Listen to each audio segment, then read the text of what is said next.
ബാലന്മാർ, വൃദ്ധന്മാർ, യുവതികൾ, യുവാക്കന്മാരും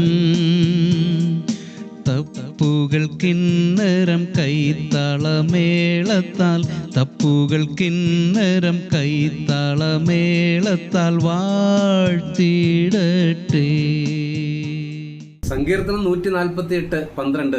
യുവാക്കളും യുവതികളും വൃദ്ധന്മാരും ബാലന്മാരും ഇവരൊക്കെയും യഹോവയുടെ നാമത്തെ സ്തുതിക്കട്ടെ. പ്രപഞ്ചനാഥനെ സ്തുതിക്കുവാൻ പ്രപഞ്ചത്തിലെ സകല സൃഷ്ടികളെയും ആഹ്വാനം ചെയ്യുന്ന സങ്കീർത്തനമാണ് 148.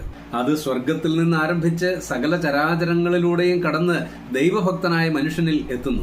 ഇവരെല്ലാം ദൈവത്തെ സ്തുതിക്കാനുള്ള പ്രധാനപ്പെട്ട 2 കാരണങ്ങൾ 13-ാം വാക്യത്തിൽ എടുത്തു പറഞ്ഞിട്ടുണ്ട്.